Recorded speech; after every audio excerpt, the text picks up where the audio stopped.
나의 몸 나의 교회라는 제목으로 말씀 증거합니다. 나의 몸 나의 교회여. 바울이 에베소서를 쓸 때 교회의 이미지와 지금 2019년 교회 이미지는 비슷한 점이 있습니다. 바울이 에베소서를 쓸 때 교회는 주목받지 못했습니다. 교회는 마이너 중에 마이너였으며 변방 이민족의 종교였습니다. 거대한 신전도 없었고 또 화려한 볼거리의 예배 형식도 없었습니다. 루저의 실패자의 자기 위안 모임 정도로 여겼습니다. 에베소 교회의 교인도 열등의식과 그리고 예수신앙의 불신이 조금씩 커져가고 있었다고 볼 수 있습니다. 2019년의 교회는 조롱거리, 부정의 온상 취급을 받고 있습니다. 목사의 성추행이 여기저기 터지며 순결에 손상을 입었습니다. 김일성 가족의 권력 세습을 맹렬히 비판하던 교회가 이제 담임 목사직 세습을 부끄럼 없이 실행합니다. 교회 건물을 지으면서 세속 권력가의 육착을 통한 불법을 자행합니다. 2019년의 교회는 태극기 부대라는 구구적 단체와 동일시되는 그런 불명예까지 떠안고 있습니다. 에베소서를 쓸 때 에베소 교회는 교회에 대한 형편없는 자존감으로 신앙을 버리고 교회를 떠나는 이들이 있었습니다. 2019년 조국 교회도 실망과 분노로 교회를 떠나는 이들이 속출하고 있습니다. 민족 복음화를 자신 있게 외치던 때가 엊그저께 같은데 불과 십수년 사이에 교인 이탈의 가속화로 인해서 수백만 명이 감소되었습니다. 에베소서를 쓸 때와 지금의 2019년의 차이도 있습니다. 위기의식의 유무입니다. 바울은 교회에 대한 떨어진 자존감에서 교회의 위기를 인식했습니다. 신앙의 대선배이며 교회의 지도자로서 책임을 절감하고 교회의 본질과 그리고 교회다움의 회복을 힘썼습니다. 그 산물이 에베소서입니다. 그러나 2019년 조국 교회는 자기 만족과 우월에 빠져 있습니다. 나만 아니면 된다는 개인주의가 교회를 지배하면서 보편적 교회의 위기를 애써 모른 척하고 있습니다. 교회 세습을 한심하게 쳐다보는 세상을 교회에 대한 마귀의 공격이라고 하는 되도 않는 신학 논리로 덮어버리면서 마치 한국교회는 아무런 위기가 없다는, 내부적 문제가 없다는 그런 포장으로 일관하고 있습니다. 여러분, 교회가 뭘까요? 바울은 교회를 말하기 위해서 우선 예수님을 이야기하고 있습니다. 20절 말씀 보십시오. 그의 능력이 그리스도 안에서 역사하사 죽은 자들 가운데서 다시 살리시고 라고 말씀하고 있습니다. 부활하신 예수님을 선포하고 있죠. 죽음은 예나 지금이나 인간 최고의 절망입니다. 삶과 죽음은 사실 절대 신의 영역입니다. 예수님이 부활하셨다는 이 분명한 선언은 예수님은 하나님이시고 예수님은 모든 신들의 신, 아니 정확하게 유일하신 하나님이다 라고 확정하고 있습니다. 또 21절부터 20절 21절 연화서 보십시오. 20절 하반절 보면 하늘에서 자기의 오른편에 앉히사 모든 통치와 권세와 능력과 주권과 이 세상뿐 아니라 오는 세상에 일컫는 모든 이름 위에 뛰어나게 하시고 라고 말씀합니다. 20절 상반절에서는 부활하신 예수님, 죽음의 권세를 이기신 하나님을 선언하고 있다고 한다면 20절 하반절과 21절에서는 다스리시는 예수님을 선언하고 있습니다. 모든 만물의 주권 되시고 주인 되시는 분이 예수 그리스도다라고 선언하고 있습니다. 인간 절망을 이기게 하실 하나님이시다, 그런 뜻입니다. 죽음 너머의 영생을 분유하시는 하나님이 우리 주 예수 그리스도이시며 어제나 오늘이나 내일에도 주 예수를 부르고 믿는 자에게 절망에서 일어나 새 삶을 살게 하시는 은총을 내려주십니다. 그분이 주 예수 그리스도다라고 선포하고 있습니다. 고단한 인간 삶을 다스리며 보호하시는 하나님이 주 예수 그리스도다라고 성경은 말씀하고 있습니다. 주 예수 그리스도는 우주의 소유자이시면서 온 우주를 한치의 오차도 없이 섭리하시는 모사의 하나님이심을 선언하고 있습니다. 사람의 머리카락까지 세시는 그 섬세한 전능함으로 예수를 부르는 자를 도우시고 인도하시고 다스리시는 분이 우리 주 예수 그리스도이십니다. 예수가 다스리는 하나님 나라는 공의가 세워지고 악이 벌을 받으며 착함이 온전히 빛을 발하는 살맛나는 세상임을 분명히 말씀하고 있습니다. 그 성삼위 하나님께서 예수를 부활시키고 예수를 온 우주에 다스리시는 하나님으로 보좌에 앉히신 성삼위 하나님은 말씀하십니다. 그 부활하고 다스리시는 주 예수 그리스도는 교회의 머리이며 교회는 예수 그리스도의 몸이라고 말씀합니다. 오늘 22절 23절 한번 같이 읽어봅시다. 시작. 또 만물을 그의 발 아래에 복종하게 하시고 그를 만물 위에 교회의 머리로 삼으셨느니라. 교회는 그의 몸이니 만물 안에서 만물을 충만하게 하시는 이의 충만함이다 라고 말씀하고 있습니다. 교회를 머리, 교회를 몸, 사람의 신체로 표현하고 있습니다. 하나님이 세우신 교회는 건물이 아니라 사람이다 라고 은유적으로 설명해 주고 있는 거죠. 정확히 말하면 믿는 사람들의 모임이 교회이다 라고 우리에게 가르쳐 주고 있습니다. 저는 70년대에 주일학교를 다닌 세대입니다. 교회 건물 편말에 무슨 예배당이라고 적은 교회가 대다수였습니다. 송파구 가락동 송일호 84번지의 이 건물은 편말에 사실 70년대 60년대에 용어를 쓰자면 자유교회당이라고 하는 팻말이 붙어 있어야 되는 게 정상입니다. 건물은 교회가 아니라 교회가 모이는 건물이라는 그런 분명한 의식이 우리 선조 신앙에 있었습니다. 신실한 신앙인이 노예에 요청을 합니다. 우리 고향 마을에 교회가 없습니다. 우리 고향 마을에 좀 교회를 세워주세요. 노회장이 묻습니다. 예수 믿는 사람이 한 명도 그 고향 마을에 없죠? 없나 보죠? 아유, 아닙니다. 저희 가족과 두 가정이 예수 믿고 있습니다. 그러자 노회장이 다시 말합니다. 교회가 있네요. 다만 예배당이 없는 거죠. 예배당이 정말 필요하다면 우리 선교위원회 모여서 후원을 논의해 보겠습니다.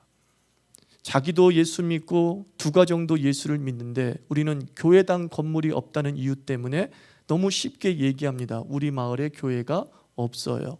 우리 동네에 교회가 없어요. 그 나라에 교회가 없어요. 건물은 교회가 아님을 우리가 분명히 해야 됩니다. 이상적인 대답이겠지만 당신 교회는 어디 있습니까? 라고 주변 사람이 묻거나 지인이 묻는다면 이렇게 말해 보십시오. 지금 자유교회를 보고 계십니다. 그렇죠? 내가 교회이기 때문에 지금 자유교회를 보고 계십니다 라고 답해도 무관합니다. 교회는 GPS의 고정좌표가 아닙니다. 예수 이름을 부르는 사람들이 모인 그 어디나 교회인 줄 믿습니다. 세상에서 제일 무식하면서 용감한 사람이 수필 한 권 읽은 사람이라고 하죠. 수필은 아름답고 멋진 문장의 연속입니다. 인생의 지혜를 압축해서 전달하는 장르가 에세이, 수필입니다. 수필을 읽으면 왠지 똑똑해진 것 같은 착각에 빠집니다. 막 그 속에 있는 온갖 삶의 지혜가 내가 다 알고 있는 것 같은 착각에 빠지죠. 그래서 아는 척하는 단계를 넘어서 확신처럼 말하는 부작용을 일으키죠. 신앙인들 중에 조금 아는 개념으로 전부를 설명하려는 사람이 종종 있습니다. 그런 개념 중 하나가 무교회주의입니다. 우리 여기 앉아 계신 분 10년 이상 예수 믿은 사람들은 무교회주의 많이 들어보셨을 것입니다. 그리고 그 무교회주의를 알고 있는 척 그리고 아주 자신 있게 얘기하는 분도 있을까 염려됩니다. 그러니까 무교회주의라는 게 무엇입니까? 우리는 이렇게 이해하고 있죠. 교회의 일원이 되지 않고도 잘 믿을 수 있다고 생각하는 그런 태도를 가진 사람을 얘기합니다. 그래서 우리는 무교회주의자 그러면은 이단이나 적그리스도처럼 여기는 자들이 있습니다. 그리고 무교회주의, 나는 무교회주의를 따라가는 사람이야 라고 하는 사람 중에는 교회를 안 나가는 것이 곧 무교회주의다 라고 얘기를 합니다. 나는 예수는 믿고 있어. 근데 무교회주의이기 때문에 교회에 나가지 않아. 교회 모임에 가지 않아. 이렇게 매우 신학적 지식을 가지고 있는 양 얘기하는 사람이 있습니다. 지금까지 이 무교회주의에 대한 이야기는 오답 중에 오답입니다.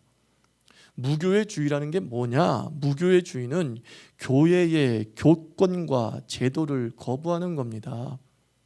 즉 다시 말해서 교회 내에 집사, 장로, 권사, 목사라고 하는 이런 제도, 이것을 거부하는 것입니다. 모두가 다 형제, 자매라는 개념으로 존재해서 누구 한 사람이 설교를 독점하는 것이 아니라 사람들이 받은 은혜를 서로 평등하게 나누고자 하는 그런 개념이죠. 제도와 교권을 거부하는 게 무교회주의죠. 우리나라에서는 일제시대 때 성서 조선을 간행했던 김교신 목사님이나 또 함석헌 선생님 같은 경우가 무교회주의자입니다. 무교회주의자들은 예배와 교제를 위해서 부지런히 모입니다. 무슨 뜻인지 아십니까? 교회는 인정하지만 교권이나 조직적 제도를 단지 거부하는 것뿐이죠. 교회에 나가지 않고도 잘 믿을 수 있다고 생각하는 사람들은 무교회주의가 아니라 정확하게 얘기하면 탈교회주의자예요. 자기는 탈교회주의자인데 신학적 개념의 무교회주의를 얘기하면서 나는 굉장히 거룩해 라고 얘기하는 것이죠. 교회에 나가지 않고도 신앙생활 잘할 수 있다, 나는 예수 믿는 사람이다 라고 말하는 사람을 뭐라고 한다고요? 탈교회주의자라고 하는 거예요. 무교회주의 아니에요. 무교회주의는 매우 신앙적인 용어입니다. 탈교회주의는 매우 반신앙적인 용어입니다. 김영복 목사님께서 탈교회주의자를 두 종류로 나누었습니다. 첫째가 이런 사람들이 탈교회주의자라는 거예요. 교회에 모이는 것을 전면 거부하는 사람이죠. 홀로 기도하고 홀로 예배드리고 홀로 말씀 묵상하면서 얼마든지 잘 믿을 수 있다고 생각하는 사람, 이게 탈교회주의자예요. 두 번째 탈교회주의자라고 부를 수 있는 사람이 어떤 사람이냐면 교회로 모이지만 다른 사람과 전혀 소통하지 않는 사람을 탈교회주의자로 볼 수 있다는 거예요. 교회로 모이고 있으나 실질적인 내용은 탈교회주의자의 모습이라는 것이죠. 교회에 나오지 않는 사람과 별반 다를 것이 없어요. 교회로 모여서 자신에게 필요한 것만 집어가면 그만이고 다른 사람과의 진실한 사귐과 나눔과 섬김이 없고, 이런 사람이 바로 교회에 나오고 있으나 교회에 속하지 않는 탈교회주의 신앙이라는 거죠. 쉽게 얘기하면 대형 교회에서 주일만 예배 드린 뒤에 양심의 부담을 덜어가고 하는 1시간짜리 교인이 바로 탈교회주의자라고 말할 수 있는 겁니다. 성경은 무교회주의는 지지하고 있지만 탈교회주의는 지원하고 있지 않습니다. 교회라는 그 자체가 의미하는 게 뭡니까? 뒤에 회자가 모일 회자란 말이에요. 믿는 사람이 함께 모여 나눔을 갖는 것, 그것이 바로 교회입니다. 믿는 사람들이 함께 모여 예수 그리스도의 뜻을 따라 하나님 나라를 대망하며 살아가는 것, 그것이 바로 교회라고 성경은 말씀하고 있습니다. 그렇다면 이 교회, 이 믿는 자의 모임이라는 게 대체 무슨 가치가 있는가? 고린도전서 1장에서 바울은 교회의 적나라한 모습을 폭로합니다. 아니, 정확하게 얘기해서 대체 세상에서 교회를 어떻게 보는가, 2000년 전에 세상은 교회를 어떻게 보았는가, 이렇게 설명하고 있죠. 너희 중에 문벌 있는 자가 없고, 너희 중에 부자가 없고, 너희 중에 배운 자가 없고, 이런 식으로 설명하고 있습니다. 세상이 보는 2000년 전의 교회는 어떤 교회였느냐?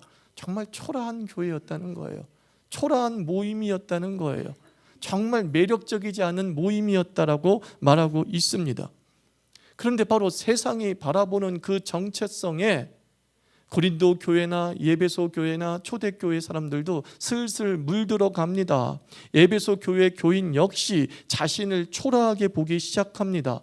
무엇보다도 에베소에는 웅장하고 화려한 아테네 신전이 있었습니다. 그런데 그리스도인은 어느 집 답답한 다락방에 모여 예배하고 기도합니다. 답답한 예배당과 자신이 자꾸 동일시되기 시작합니다. 내 인생은 다락방처럼 작고 우리의 인생은 다락방처럼 냄새나고 우리의 모임은 다락방처럼 볼품없다는 의식이 스물스물 에베소 교회에 기어 올랐던 것이 분명합니다. 세상과 비교할수록 아테네 신전과 비교할수록 교회는 더 초라해지는 열등이 지배했을 것이 분명합니다.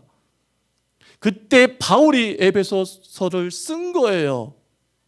세상과 비교하면서 교회를 한없이 초라하게 보는, 자신이 모이고 있는 그 모임의 장소와 자기를 동일시하면서 한없이 열등감에 빠지기 시작하는 그 교회를 향해서 쓴 편지가 에베소서예요. 그래서 바울이 분명히 알려주고 있습니다. 에베소서 1장 24절, 교회는 그리스도의 23절, 교회는 그리스도의 몸이요 만물 안에서 만물을 충만하시게 하는 분의 충만함이다 라고 말씀하고 있습니다. 해석하기 매우 어렵죠. 그 의미를 가장 잘 해석한 사람이 필립 브룩스 목사님이 쓴 성경이에요. 그분은 요즘에 유진 피터슨의 메신저처럼 자기의 언어로 성경을 재번역하는 작업을 평생 하셨어요. 에베소 1장 23절을 자기가 해석한 용어로 이렇게 재구성했어요. 교회는 예수님의 몸입니다. 예수님의 몸 안에 우주를 채우시는 분 그리스도께서 거하고 계십니다. 이게 1장 23절의 해석인 거예요. 만물 위에 만물을 충만케 하시는 자다, 어렵잖아요.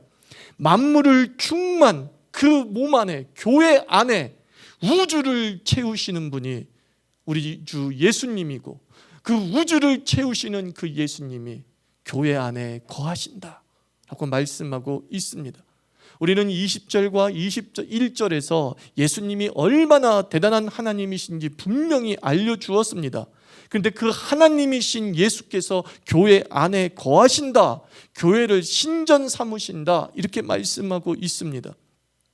우리 수요일 날 성전 신학에 대해서 살펴보았습니다. 창세기 1장과 창세기 2장의 창조 이야기는 신전, 고대 근동의 신전 건축으로 이해할 수 있다, 그런 말씀 드렸죠. 신전은 신의 집이죠. 신이 거하시는 집이죠. 쉬운 말로 왕궁입니다. 그 왕궁에서 한 일이 무엇입니까? 통치 행위를 하시잖아요. 하나님이 창조하신 이 창조 세계는 신전인 거예요. 이 우주 만물은 하나님이 거하시는 템플인 거예요. 성전인 거예요. 그리고 하나님의 형상으로 사람을 만드시고 그 사람을 에덴에 두셨어요. 에덴은 왕의 보좌와 같은 겁니다. 왕궁에 가면 왕이 앉아있는 보좌가 있습니다. 그 보좌에 앉아서 왕은 세상을 다스리고 자기 나라를 다스립니다. 하나님께서 하나님의 형상으로 만드신 사람 안에 계시면서 그 사람과 함께 세상을 다스리십니다. 그게 창조 이야기예요. 창조는 단순히 우주 만물을 만드신 것이 아니라 하나님이 신전을 만드신 거예요. 내가 거하는 신전. 세상의 신전이 아무리 화려하다 할지라도 1000평, 10,000평 넘겠습니까? 근데 하나님이 거하시는 신전은 그 1000평, 10,000평과 비교할 수 없는 우주 만물이다라는 거예요. 그것으로 끝나지 않습니다. 그 우주 만물을 신전으로 삼으신 그 하나님께서 교회를 자신의 신전으로 삼겠다라고 말씀하는 거예요. 교회를 내가 거하는, 그리고 내가 앉아 다스리는 보좌로 삼겠다. 이게 바로 20절부터 23절까지의 말씀하고자 하는 내용이라는 거예요. 신전 문화에 익숙한 2000년 전에 이 에베소 사람들은, 에베소 교회는 더 자세한 설명도 없이 즉 즉각 이해했을 거예요. 그리고 놀라움을 금하지 못했을 것입니다. 와, 우리가 아테네 신전과 같은 존재라고? 저 웅장하고 화려한 저 아테네 신전 같은 존재가 우리 교회라고? 우주 만물을 다스리고 죽음의 권세에서 이기신 그 주 예수 그리스도께서 우리를 몸으로 삼으시어서 좌정하시어서 우리와 함께 이 세상을 다스리는 거라고? 와, 우리 교회 대단한 거구나, 이걸 느낀 거예요. 여전히 다락방에서 모임에도 불구하고 우리 교회 대단하구나. 누구 때문에? 예수 때문에. 여전히 귀한 그 다락방에서 예배를 드리면서도 에베소 교인의 신앙적 자존감은 하늘을 닿은 거예요. 우리는 하나님이 거하시는 전이다. 교회는 하나님의 템플이다. 이곳에서 하나님은 세상을 다스리시고 세상을 주관하신다. 에베소 교인이 놀라운 거죠. 그렇구나, 이 교회라는 게 그런 거구나. 이때까지 에베소 교회는 자꾸 자신의 존재를 세상과 비교하면서 살았습니다. 아테네 신전은 저렇게 웅장한데 왜 우리는 다락방? 그리고 점점 자기 눈에 보이는 현실이 자신의 정체성으로 굳어져 가고 있었다는 거예요. 우리는 다락방이니까 인생도 다락방, 우리는 냄새나니까 인생도 냄새나는 것, 그렇게 정체성이 굳어져 가고 있는 이 모습이 바울이 너무 안타까웠던 거예요. 하나님은 우리를 그렇게 만드시지 않으셨는데. 그래서 우리가 에베소서 1장을 읽으면서 핵심이 뭐라 그랬어요? 알게 하시려고, 너희가 알기를 원한다. 저는 우리 자유교회 교인들이 교회의 영광을 알기를 축원합니다. 교회는 결코 초라하지 않습니다. 교회는 그리스도께서 십자가에 달려 돌아가시고 사흘 만에 부활하시고 승천하시어서 하나님의 보좌의 우편에 앉아 계시며 성부 하나님과 함께 온 세상을 다스리는 그분이 거하는 곳입니다. 교회의 영광은 그 규모에서 찾는 것이 아니고, 교회의 영광은 그 재정에서 찾는 것이 아니고, 교회의 영광은 그 성가대에서 찾는 것이 아니고, 교회의 영광은 그 화려한 설교의 웅변 능력에서 찾는 것이 아닙니다. 그 당시 에베소 교인이 교회의 영광을 이방 신정과 비교하며 결정하는 현실주의에 매몰되어 있듯이 우리들도 알게 모르게 이 현실주의에 매몰되어 우리 자신을 스스로 평가하고 있는 거예요. 건물이 아테네 신전처럼 웅장한가? 설교는 철학자처럼 웅변적인가? 평신도 중에 귀족이 많은가? 신전에 가득 찬 사제 합창단처럼 성가대와 예배 인도자가 있는가?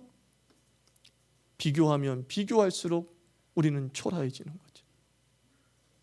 우리는 이 영광을 현실주의에서 찾아가는 거예요. 현실이 뭐예요? 보일현이에요. 비저너블이에요. 보이는 것을 가지고 우리의 영광을 자꾸 평가하다 보니까 보이는 그것이 우리의 정체성을 갉아매버리는 것이에요. 저것에 비해서 나는 초라하구나. 저것에 비해서 나는 볼품이 없구나. 저것에 비해서 나는 못 배웠구나. 저것에 비해서 나는 가진 것이 없구나. 위축되는 거죠. 신앙의 위축은 무엇으로 연결되어집니까? 전도의 위축으로 연결되는 거예요. 당당함이 사라지니까, 자신감이 사라지니까 선뜻 예수 믿으세요, 뭔 말하는 거예요? 내가 이렇게 못 사는데 내가 예수 믿으라고 하면 저 사람 믿겠나? 그래서 우리는 항상 얘기합니다. 주님, 나를 좀 부자 되게 해주시어서 내 가족을 좀 전도할 수 있게 해주세요. 이게 뭐예요? 아테네 신전을 바라보면서 끝없이 자기를 보았던 그 옛날 초대교회의 모습과 똑같은 모습이에요. 그래서 하나님의 해결책은, 그래, 그러면 아테네 신전 하나 지어줄게. 그보다 더 큰 거 하나 지어줄게. 더 당당함을 가지고 전도하고 다녀. 그게 하나님의 해결책이 아니었어요. 하나님은 바울 사도를 통해서 본질을 깨닫게 하시는 거예요. 교회의 영광은 무엇이냐? 죽음의 권세를 부활하시고 이 하나님의 보좌 우편에 앉아 계시어서 이 세상을 다스리는, 우주 만물을 자기의 신전으로 삼으신 그 주 예수 그리스도가 너희의 영광이니라. 너희의 크기니라 라고 말씀하고 있습니다. 저는 우리 자유교회가 영광스럽습니다. 왜냐하면 우리 교인들 한 사람 한 사람이 주 예수 그리스도를 나의 주 나의 하나님으로 모시고 계시기 때문입니다.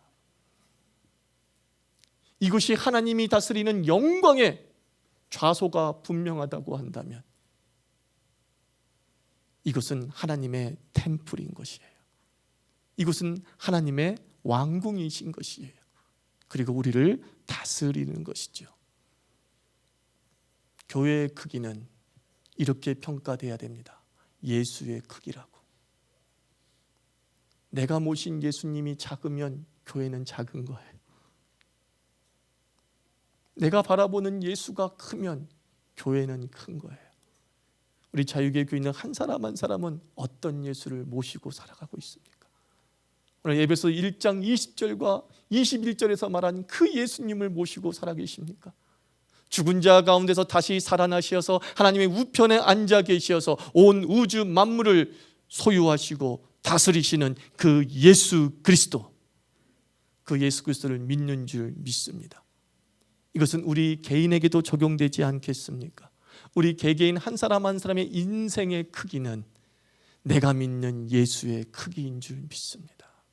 내가 비록 단칸방에서 살아간다 할지라도 그 단칸방이 나의 인생의 크기가 아닙니다.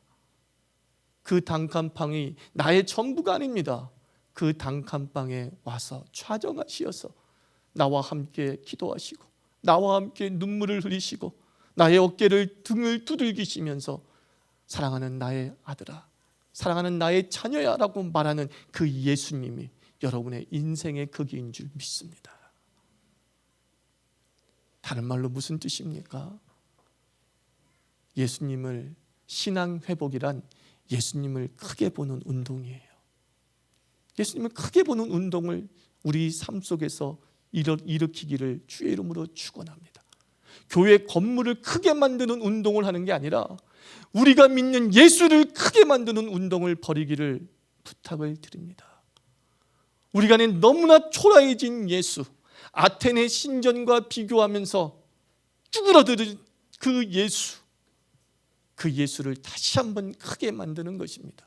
내 삶에서 크게 만들고 사회에서 크게 만들고 관계에서 크게 만들어 나갈 때 그것이 바로 주께서 우리와 함께 이루고자 하는 하나님 나라의 방향인 줄 믿습니다. 여러분, 내 몸에, 교회는 그리스도의 몸이라고 했어요.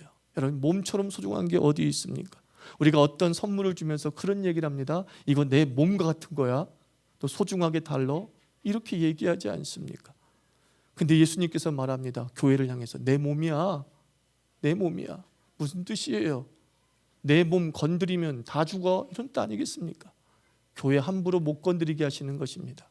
내 몸이기 때문에 내가 지키고 내가 보호하고 내가 다스릴 거야 라고 하는 것이 교회는 그리스도의 몸이요 라고 하는 의미 속에 담겨진 복 중에 복이 아닐까 싶습니다. 자유교회 여러분들, 자유교회 좋습니까? 자유교회 영광스럽습니까? 맞습니다. 영광스럽습니다. 왜냐하면 자유교회, 예수 그리스도를 믿는 자유교회 교인들이 모인 이 모임에서 우리의 예수님은 한없이 크기 때문인 줄 믿습니다. 같이 기도합시다. 하나님, 그러합니다. 눈에 보이는 것으로 비교하고 평가하다가 우리는 보이지 않는 예수 그리스도를 잃어버리고 결국은 보이는 것에 우리 자신들이 함몰되어지고 정체성이 제약받아지고 그리고 나도 모르게 열등감이 스물스물 올라오면서 세상을 향한 당당함을 잃지는 않았는지 생각해 보면서 하나님 아버지, 보이지 않으나 보이는 그 예수 그리스도의 영광스러움을 우리 몸 안에 담고 있다는 이 사실에 감격하게 하여 주시옵시고, 하나님이 거하시는 신전, 주님이 다스리는 보좌로서의 이 크기를 회복시키는 신앙 되게 하여 주시옵시고, 우리 자유교회 교인들 한 사람 한 사람이 모여 예배드릴 때마다 이 공간으로는 담을 수 없는 우주적 하나님이 임재하심을 영으로 느끼게 하여 주시옵소서. 이렇게 기도하겠습니다.